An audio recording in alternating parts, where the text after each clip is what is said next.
Article 14 of Indian constitution, अनुच्छेद 14 में क्या कहा गया? Equality before law and equal protection of law. Equality before of law और equal protection of law means कि लॉ के समक्ष सभी लोग समान हैं और सभी लोगों के साथ एक जैसा व्यवहार किया जाएगा। जैसे अगर कोई गरीब है, अमीर है, किसी भी जात का है, किसी भी धर्म का है, अगर वह व्यक्ति ऑफेंस किया है तो उसके लिए एक जैसा कानून है और उसी कानून के तहत ड्यू प्रोसेस ऑफ लॉ के तहत ही उसको पनिश किया जाएगा।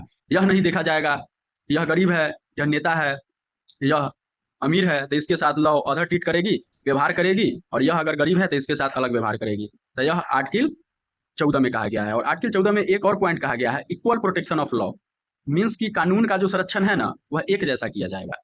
तो यह समझते हम क्या होता है। तो जैसे कि सपोज डैट सभी व्यक्ति तो नेचुरली एक जैसा नहीं होता है, तो असमान व्यक्ति के साथ असमान व्यवहार ही किया जाएगा।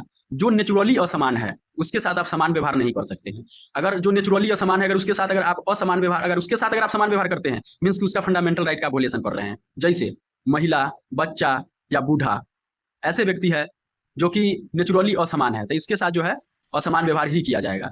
जैसे उदाहरण के लिए हम समझते हैं कोई व्यक्ति का हाइट अगर 4 फीट है और किसी व्यक्ति का हाइट जो है 7 फीट है, तो 7 फीट वाले को आप अगर लंबाई में उसका कंपेरिजन अगर आप 4 फीट वाले से करेंगे तो वह 4 फीट वाले के साथ तो अनजस्टिस हो रहा है। उसी तरह अगर कोई महिला है तो वह नेचुरली मेल के कंपेरिजन में, पुरुष के कंपेरिजन में कमजोर होती है। अगर आप किसी भी जॉब में अगर महिला और पुरुष को अगर सेम पैराग्राफ पर, पैरामीटर पर अगर देखेंगे, अगर दौड़ रनिंग अगर मेल और पुरुष दोनों को अगर सेम करते हैं, सेम टाइम में सेम डिस्टेंस को अगर मेंटेन करने के लिए कहते हैं तो यह नेचुरली संभव नहीं है, क्योंकि महिला नेचुरली असमान होती है। तो इसलिए उसको आरक्षण दिया जाता है और उसके साथ असमान व्यवहार किया जाता है, इसलिए क्योंकि वह नेचुरली असमान है। यह इसका सोर्स आर्टिकल 14 ही है, अनुच्छेद 12 ही है।